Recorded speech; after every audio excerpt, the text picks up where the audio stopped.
প্রিয় নবম দশম শ্রেণীর শিক্ষার্থীরা, আজকের ক্লাসে আমরা তোমাদের বাংলা প্রথম পত্র বইয়ের উদ্যম ও পরিশ্রম গদ্যের অনুশীলনী এর বহুনির্বাচনী প্রশ্ন এবং সৃজনশীল প্রশ্ন ও উত্তর নিয়ে আলোচনা করব। প্রথমেই চলে আসবে বহুনির্বাচনী প্রশ্ন। উদ্যম ও পরিশ্রম প্রবন্ধটি লেখকের কোন গ্রন্থ থেকে সংগৃহীত, অর্থাৎ লেখকের কোন গ্রন্থ থেকে এই উদ্যম ও পরিশ্রম এই যে প্রবন্ধটি নেওয়া হয়েছে, তাই তো? উত্তরটা হচ্ছে উন্নত জীবন। উত্তর গ, উন্নত জীবন। ওকে, আচ্ছা, তোমরা যদি দেখতে চাও, এই যে দেখো, এখানে কিন্তু লেখা আছে মোহাম্মদ লুৎফর রহমানের উন্নত জীবন গ্রন্থের 10ম পরিচ্ছেদ থেকে সংগৃহীত। পরের প্রশ্ন, সময়ের যারা সদ্ব্যবহার করে তারা জিতবেই, এ কথা দ্বারা কি বোঝানো হয়েছে? ক, পরিশ্রমীরা বিজয়ী হবে, আলস্য ত্যাগ করা উচিত, কাজকে ঘৃণা করা অনুচিত, সৎশ্রমের কোনো বিকল্প নেই। সময়ের দ্বারা সদ্ব্যবহার করে তারাই জিতবে। সময়ে যারা সদ্ব্যবহার করে, তার মানে কি পরিশ্রমীরা বিজয়ী হবে। এটার উত্তর হবে ক, পরিশ্রমীরা বিজয়ী হবে। নিচের উদ্দীপকটি পড়ে 3 ও 4 সংখ্যক প্রশ্নের উত্তর দাও। উদ্দীপকটি হলো পরিশ্রম সৌভাগ্যের প্রসূতি। ওকে, উদ্যম ও পরিশ্রম প্রবন্ধের যে চরিত্রের মাঝে উদ্দীপকের প্রতিফলন দেখা যায় তিনি হলেন আরভিং। হ্যাঁ। Doctor Johnson. হ্যাঁ, তিনি কি করতেন? বিলেতে গিয়ে উনি কারো কাছ থেকে কখনো কোনো সাহায্য দান গ্রহণ করতেন না, তাই না? সবসময় পরিশ্রম করে খেতেন। এই যে প্লেটো গ্রিক দেশে ঘুরতে গিয়ে তোমার কি করছিল? পথে পথে কুলিগিরি করছিল, ইট টেনেছিল, তাই না? সেটাই। তাহলে উত্তর হবে তিনটাই ঘ নম্বর 1, 2 ও 3। ক্লিয়ার? 4 নম্বর প্রশ্ন, উদ্দীপকটিতে উদ্যম ও পরিশ্রম প্রবন্ধের কোন দিকটি প্রতিফলিত হয়েছে? সততা ও পরিশ্রম, উদ্যম ও পরিশ্রম, উদ্যম ও সাহস, পরিশ্রম ও নিষ্ঠা। অবশ্যই, যেহেতু বলছে যে কি বলছে, পরিশ্রম সৌভাগ্যের প্রসূতি, অর্থাৎ তুমি যদি পরিশ্রম করো তখনই তুমি সৌভাগ্য অর্জন করতে পারবা। তাহলে পরিশ্রম করতে তো উদ্যম লাগবে, নাইলে তুমি পরিশ্রম কিভাবে করবা? তাহলে উত্তরটা হবে খ নম্বর, উদ্যম ও পরিশ্রম। প্রিয় শিক্ষার্থী, আমাদের চ্যানেলের ভিডিওগুলো যদি তোমার পড়াশোনায় একটুও হেল্প করতে পারে তবে আমাদের চ্যানেলটি সাবস্ক্রাইব করে দিতে পারো। এই ভিডিওটি ভালো লাগলে একটি লাইক দিও। আমাদের ভিডিওর মাধ্যমে যদি তুমি পড়াশোনায় একটু উপকৃত হও তবেই আমরা সার্থক। এরপরে আমরা সৃজনশীল প্রশ্ন পড়ব।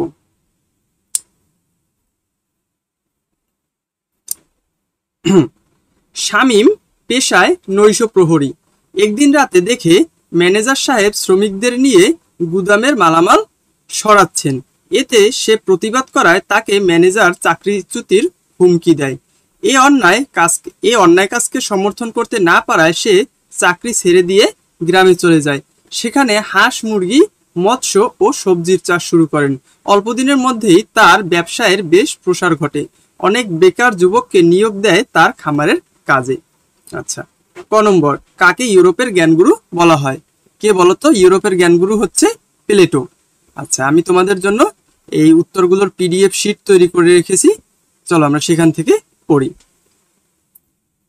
ইউরোপের জ্ঞানগুরু বলা হয় কাকে? প্লেটোকে। ক্লিয়ার? আচ্ছা, খ নম্বর প্রশ্ন, জুতা পেয়ে জনসন অপমান বোধ করলেন কেন? উত্তর, জনসন আত্মসম্মান ও আত্মনির্ভরতার প্রতীক ছিলেন। এক বন্ধু তাকে একজোড়া জুতা উপহার দিলে তিনি অপমানিত বোধ করেন, কারণ তিনি কারো দান গ্রহণে লজ্জাবোধ করতেন। ঠিক আছে, বা তিনি সাধারণত কারো দান গ্রহণ করতেন না। এই ঘটনায় তিনি আত্মসম্মানে আঘাত অনুভব করে সেই জুতা ফেলে দেন। তাই তো? আচ্ছা, আমি কিন্তু তোমাদের জন্য ছোট ছোট করে প্রশ্নগুলোর উত্তর লিখেছি যাতে এগুলো বুঝতে এবং মনে রাখতে তোমাদের সহজ হয়। আচ্ছা, গ নম্বর প্রশ্ন, উদ্দীপকের শামীমের মাঝে উদ্যম ও পরিশ্রম প্রবন্ধের ফুটে ওঠা দিকটি ব্যাখ্যা করো। উত্তর, শামীমের চরিত্রে উদ্যম ও পরিশ্রম প্রবন্ধের মূল চেতনা প্রতিফলিত হয়েছে। তিনি অন্যায়ের বিরুদ্ধে অবস্থান নিয়ে চাকরি ত্যাগ করেন, যা তার নৈতিক দৃঢ়তার পরিচায়ক। পরবর্তীতে তিনি গ্রামে ফিরে স্বনির্ভর হয়ে হাঁস, মুরগি, মাছ ও সবজির চাষ শুরু করেন। তার পরিশ্রম ও উদ্যোগের ফলে ব্যবসার প্রসার ঘটে এবং তিনি অন্যান্য বেকার যুবকদের কর্মসংস্থানের সুযোগ করে দেন। এটি প্রমাণ করে যে সৎ পথে পরিশ্রম ও উদ্যমের মাধ্যমে সাফল্য অর্জন সম্ভব। আচ্ছা, এখানে তোমরা আরেকটু অ্যাড করে দিতে পারো যে উদ্যম ও পরিশ্রম প্রবন্ধেও লেখক একই কথা বলেছেন যে অলস থাকা যাবে না বা অন্যের গোলামিও করা যাবে না, সৎ পথে সৎভাবে উপার্জন করতে হবে, তাই তো। ঘ নম্বর প্রশ্ন, উদ্দীপকের ভাবটি মুহাম্মদ লুৎফর রহমানের উদ্যম ও পরিশ্রম প্রবন্ধে বর্ণিত চেতনার সমগ্র অংশকে ধারণ করে কি? যুক্তিসহ প্রমাণ করো। উত্তর হচ্ছে উদ্দীপকের শামীমের কাহিনী মুহাম্মদ লুৎফর রহমানের উদ্যম ও পরিশ্রম প্রবন্ধের মূল চেতনার সঙ্গে সঙ্গতিপূর্ণ হলেও সম্পূর্ণরূপে সমগ্র চেতনা ধারণ করে না। প্রবন্ধে শুধুমাত্র স্বনির্ভরতা ও পরিশ্রমের গুরুত্ব নয়, বরং নৈতিকতা, আত্মসম্মান, সততা, সময়ের সদ্ব্যবহার এবং সমাজের প্রতি দায়িত্ববোধের উপরও গুরুত্বারোপ করা হয়েছে। কিন্তু শামীমের বেলায় শুধুমাত্র শামীমের উদ্যোগ ও পরিশ্রম প্রশংসনীয়, তবে তার বেলায় কি হয়েছে? প্রবন্ধে বর্ণিত অন্যান্য মূল্যবোধ যেমন সময় ব্যবস্থাপনা, এগুলো নাই, তাই না? সময় ব্যবস্থাপনা, আত্মনির্ভরতা বজায় রেখে সমাজে অবদান রাখা ইত্যাদি দিকগুলোর প্রতিফলন তার কাহিনীতে স্পষ্ট নয়, তাই না? অতএব বলা যায় যে শামীমের কাহিনী প্রবন্ধের চেতনার একটি অংশকে ধারণ করে, তবে সমগ্র চেতনার প্রতিফলন নয় বা প্রতিফলন ঘটে না। বুঝতে পেরেছো? আচ্ছা, তোমরা যদি এই প্রশ্নগুলোর উত্তরটা আরো একটু ভালোভাবে বুঝতে চাও তাহলে এই ভিডিওটি টেনে আবার প্রথম থেকে দেখো, আশা করি বুঝতে পারবে। ঠিক আছে, তো আজকের ক্লাস এ পর্যন্তই।